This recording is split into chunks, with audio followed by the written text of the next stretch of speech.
Sparlok, attack! Oh no, it's Sparlok! Caleb! We need someone to save us! Caleb! Sparlok can activate your Caleb! magic, Sparlok! Hi. How was school today? Fine. Look at Sparlok's magic key! Caleb, what toy is that? It's Sparlok, the warrior wizard! Whoa, a warrior wizard. Yeah, my friend gave it to me. All the kids are going to see the movie. Can I see it too? Okay, I think I'm going to start off just getting a little pedantic. No real reason. I just enjoy being a smartass. All right, Caleb has just finished explaining to his mother that the toy he is playing with is Sparlok, the warrior wizard, who is apparently the hero of an upcoming movie, most likely with the same name. Now, with children's movies especially, it's not at all unusual to see an entire line of merchandise. And I mean, we're talking everything from toys to clothing to snacks to candy, all sold to the public before the movie is even released in the theaters. Now, if the producers of this movie have done the marketing right, the promotion right, and the merchandising right, there's going to be this huge hype, as I said, before the movie is even in the theaters. Now, which would make Sparlok the Warrior Wizard the hottest toy on the market for kids Caleb's age, which, you know, yeah, I know he's a cartoon character, but he looks to be about 5 or 6 years old. So this is one hot item. Now, we're supposed to believe that one of Caleb's classmates just up and handed him the hottest toy of the season. Right. Kids don't do that. Not too believable. Sorry, governing body. Oh, your friend gave this to you. You look pretty excited about this. Why don't you come over here and get your snack, okay?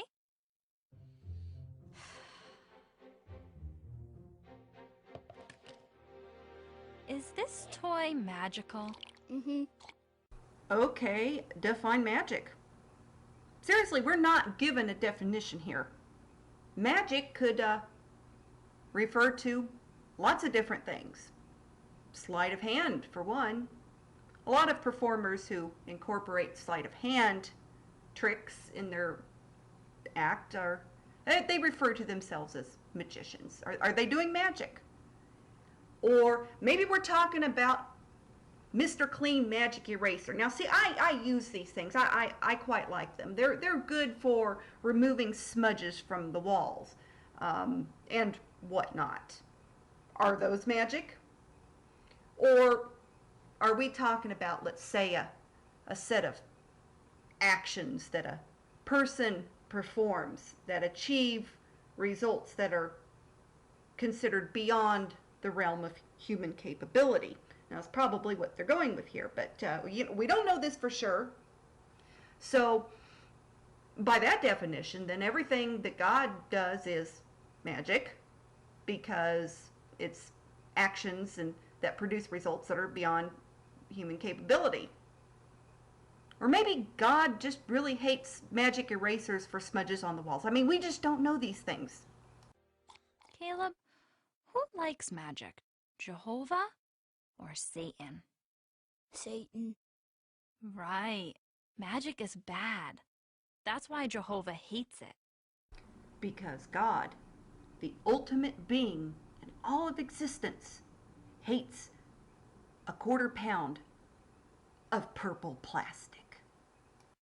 Do you really want to play with something that Jehova hates?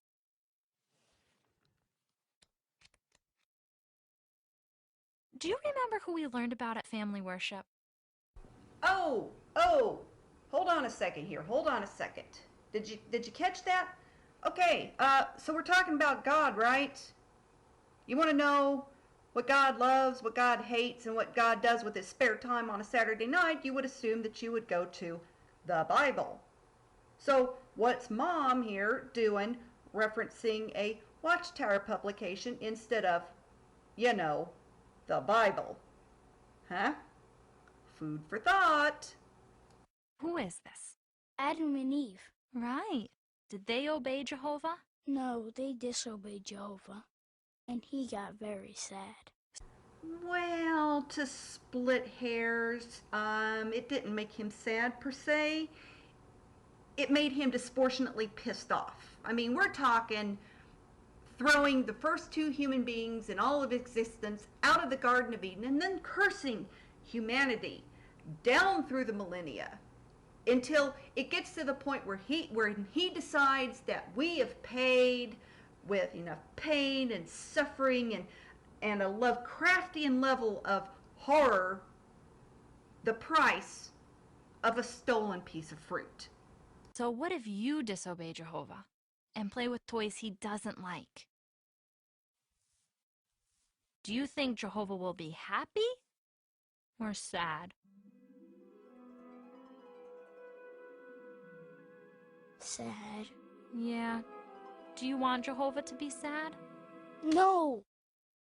Because playing with a purple plastic action figure is the same as what occurred in the Garden of Eden. Am I right? I don't want Jehovah to be sad with me. No, I don't want Jehovah to be sad with you either. Because when the supreme being in all the universe becomes sad with a 6-year-old boy and a piece of purple plastic, the appropriate response is to melt that little boy's eyeballs out of their sockets during Armageddon. So what do you think you should do with this toy?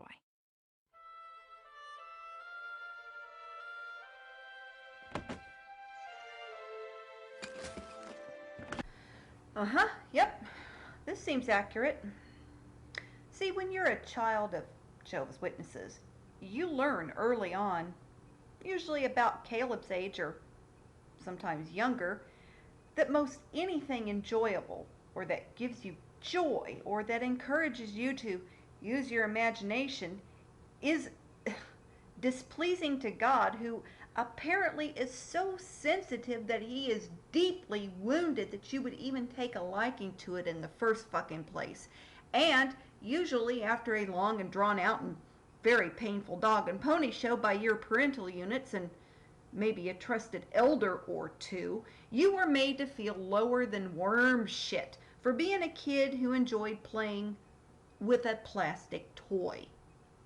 You'll also be manipulated into thinking that it was actually your idea to trash it, along with part of your childhood's zest for life. You know what this reminded me of? And while I'm on the subject, let me say something about Harry Potter.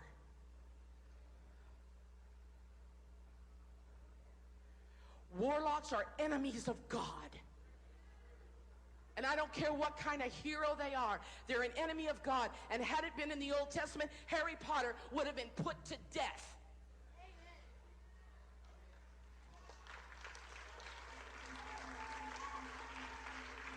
You don't make heroes out of warlocks.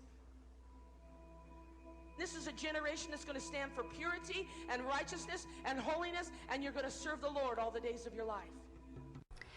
But instead of Sparlok, a make-believe fictional character, you know, kind of, well, like Harry Potter, being killed, little Caleb will be killed during Armageddon because he made God sad. Isn't that a wonderful character building lesson? Until next time.